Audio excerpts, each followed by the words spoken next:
Remember last week we went on a field trip to look at how we make glass lampwork beads? This week we're going to be having part 2 of that series.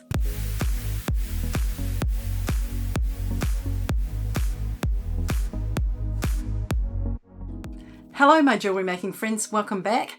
If this is the first time we're meeting, my name is Carol, and usually on this channel we talk about how easy it is to make your own jewellery. But today we're doing something a little different. Last week we went on a field trip and we were shown how to make lampwork glass beads. And this week I am interviewing Philippa about how she got into making beads and what her inspiration is, all that kind of stuff. Thank you, Philippa, for that demonstration. It was wonderful, and I'm almost tempted to get you to show me how to do it myself. I'd love to do that. Tell me, how did you get into making your own beads? We were living in Bristol in the UK, and I'd done a few classes in making jewellery just as a new hobby, and I ended up using quite a lot of glass beads and thought it'd be really fun to have a go at making them myself. And there was a little studio in the centre of Bristol where they did classes, so I thought, I'll give that a go. So I did an afternoon class with a friend, and then I was addicted, yes. I had to do like a longer course before they'd let me loose, but once I'd finished that 6-week course, I was allowed to just go in and pay for the torch and the glass that I used, so I could book a slot and just go and do that whenever I felt like it, which was great.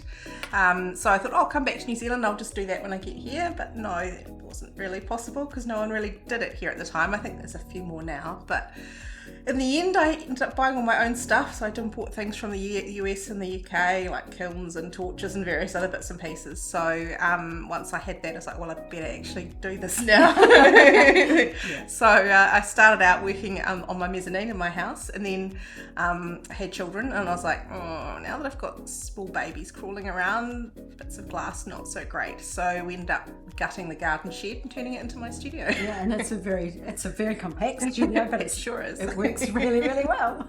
Yeah, it's probably good for just me, not so great if I want to teach anyone, but which is my ultimate plan, I think. But cool. Yeah, not right now. Where do you get your inspiration from?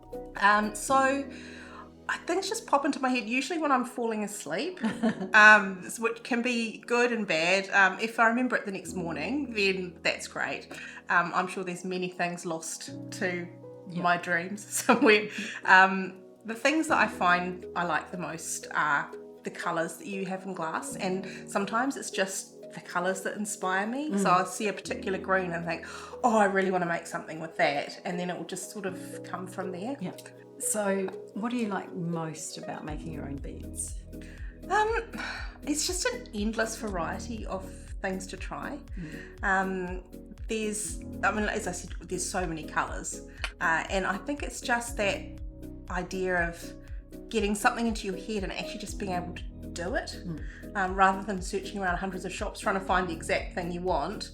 It's like, no, actually I'll just make it myself. And you never have exactly what you want. No, either. no.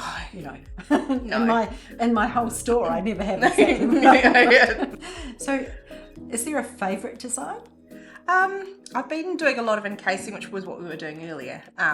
Been doing a lot of encasing, and I just like the effect that it has of sort of deepening the colours and making the beads more luminous.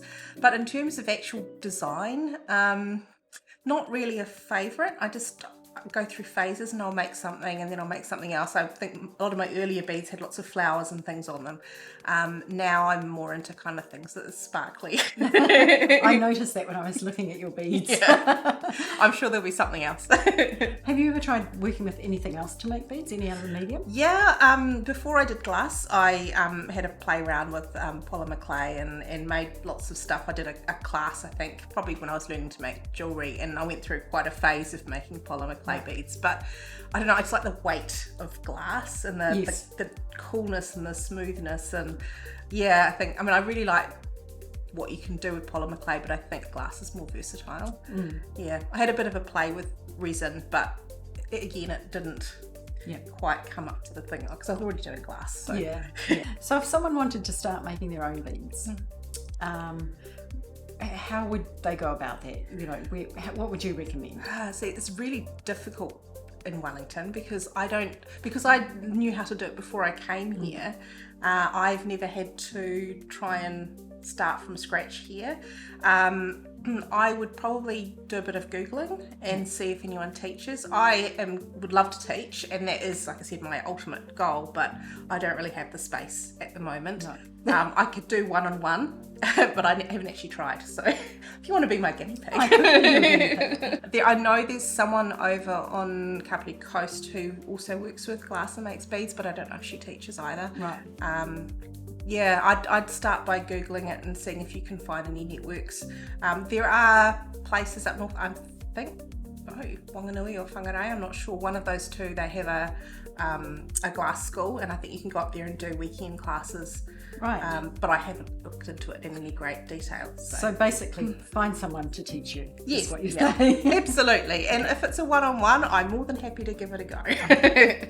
Well, thank you so much. I so much enjoyed watching you make that bead this morning, and I know I've seen it before, and but it's just fascinating, and I really, really appreciate your time, and I'm sure our viewers do too. Thank you so much.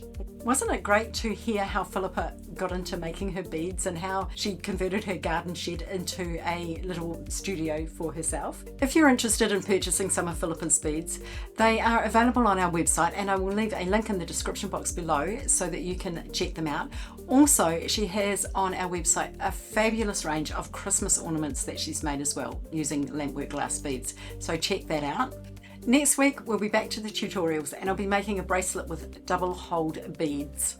Now if you are interested in making any of the jewellery I'm wearing today, this necklace I did a tutorial on a little while ago, so I will leave a link in the description box below for that, as well as the earrings, which are basically just the dangle from the necklace. And if you would like to see some tutorials on making easy jewellery, remember to subscribe to the channel, like the video, and also ring that notification bell so that you will never miss a thing.